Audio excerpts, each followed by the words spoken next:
Assalamualaikum warahmatullahi wabarakatuh. Alhamdulillahirabbil alamin wa bihi nasta'in ala umuri dunya waddin. Wassalatu wassalamu ala asrofil anbiya'i wal mursalin sayyidina wa maulana Muhammadin amma ba'du. Yang terhormat Bu Ana selaku dosen mata kuliah Tarikh Tasyrik, dan yang saya hormati dan saya banggakan teman-teman yang melihat dan mendengarkan video ini. Perkenalkan, nama saya Anang Ma'ruf dari program studi Ekonomi Syariah semester 1. Di sini saya akan mempresentasikan materi selama 1 semester tentang Tarikh Tasyrik. Baik, untuk selanjutnya memasuki materi yang pertama, yaitu periode pertumbuhan hukum di masa Rasulullah.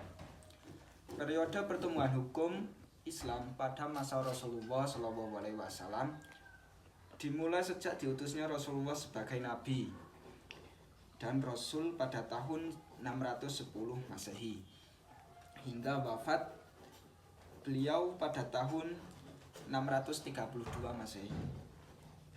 Pada masa ini hukum Islam tumbuh dan berkembang secara bertahap sesuai dengan kebutuhan umat.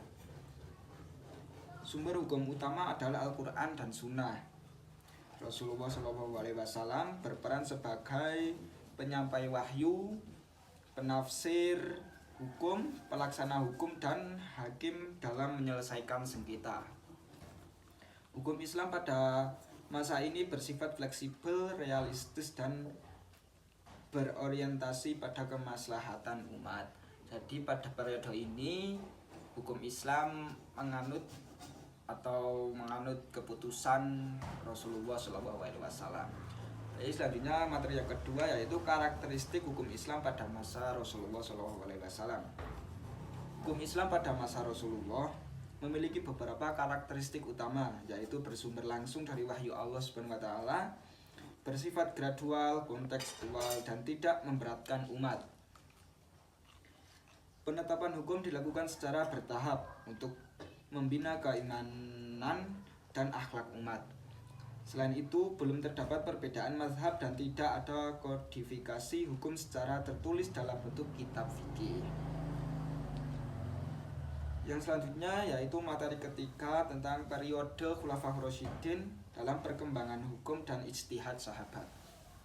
Setelah wafatnya Rasulullah, kepemimpinan umat Islam dilanjutkan oleh Khulafaur Rasyidin.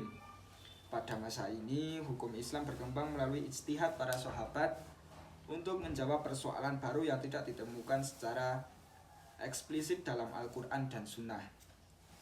Ijtihad dilakukan dengan prinsip kehati-hatian dan musyawarah. Jadi untuk masa Khulafaur Rasyidin yaitu di mana para sahabat melakukan ijtihad untuk menyelesaikan sengketa yang dimana di masa Rasulullah tidak ada persoalan tersebut. Untuk yang keempat yaitu materi tentang mekanisme penyelesaian sengketa dan ijtihad sahabat. Dalam penyelesaian sengketa, para sahabat menempuh urutan Al-Quran, Sunnah, Ijma', dan Qiyas. Khalifah berperan sebagai hakim tertinggi dan menunjuk kodi di daerah-daerah. Mekanisme ini menunjukkan sistem hukum Islam yang terstruktur dan berkeadilan. Selanjutnya materi yang kelima yaitu periode Bani Umayyah tentang politik hukum dan situasi peradilan. Pada masa Bani Umayyah, sistem pemerintahan berubah menjadi monarki. Hukum Islam mulai dipengaruhi kebijakan politik. Lembaga peradilan berkembang dengan adanya kode-kode resmi. Ulama mulai menjaga jarak dari penguasa sehingga lahir tradisi keilmuan yang independen. Selanjutnya yaitu materi ke-6 tentang komplikasi hukum ekonomi syariah. Komplikasi hukum ekonomi syariah merupakan upaya modern untuk menghimpun aturan-aturan muamalah Islam agar mudah diterapkan.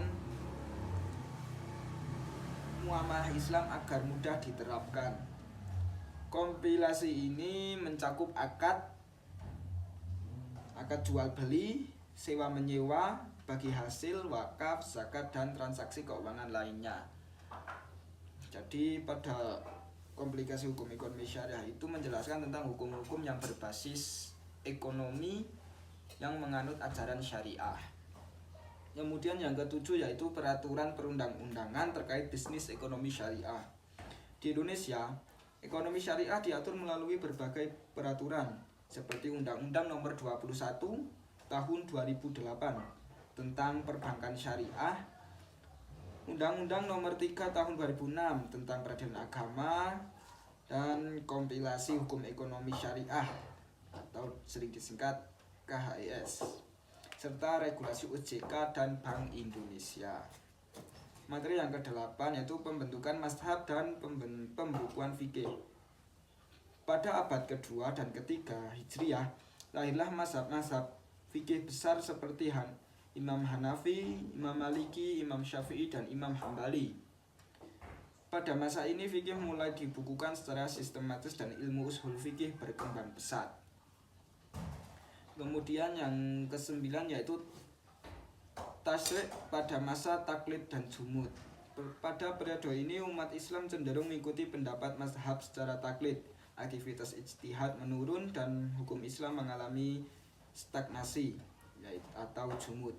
Hal ini bertambah pada lambatnya respon hukum Islam terhadap perubahan zaman. Kemudian yang ke-10 yaitu fase transisi, di mana fase transisi ditandai dengan munculnya kesadaran untuk melakukan pembaruan hukum Islam. Tokoh-tokoh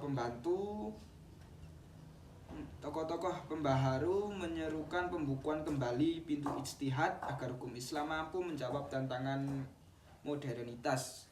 Yaitu artinya tokoh-tokoh pembaharu itu membukukan kembali pintu ijtihad agar hukum Islam itu lebih maju dan lebih modern, karena banyak sekali masalah-masalah yang ada di zaman modern ini, tetapi dulu belum ada hukum yang menyelesaikannya. Yang ke-11 yaitu implementasi Fatwa MUI dalam praktik ekonomi syariah. Fatwa DSN MUI berfungsi sebagai pedoman operasional lembaga keuangan syariah. Fatwa ini menghubungkan fikih klasik dengan praktik ekonomi modern dan diperkuat melalui regulasi negara. Dan yang terakhir, materi yang terakhir yaitu tentang peran peradilan agama dalam penyelesaian sengketa ekonomi syariah. Artinya peradilan agama memiliki kewenangan menyelesaikan sengketa ekonomi syariah. Hakim menggunakan dasar hukum Al-Quran, Sunnah, KHIS, dan Fatwa MUI dalam memutus perkara. Jadi untuk kesimpulannya dari semua materi yang saya sampaikan ini, tarik tasyrik menunjukkan bahwa hukum Islam bersifat dinamis dan adaptif. Pemahaman sejarah pembentukan hukum Islam penting bagi pengembangan ekonomi syariah di era modern. Baik, mungkin cukup sekian presentasi dari saya. Apabila ada tutur kata atau penjelasan saya yang kurang jelas, saya mohon maaf yang sebesar-besarnya. Wassalamualaikum warahmatullahi wabarakatuh.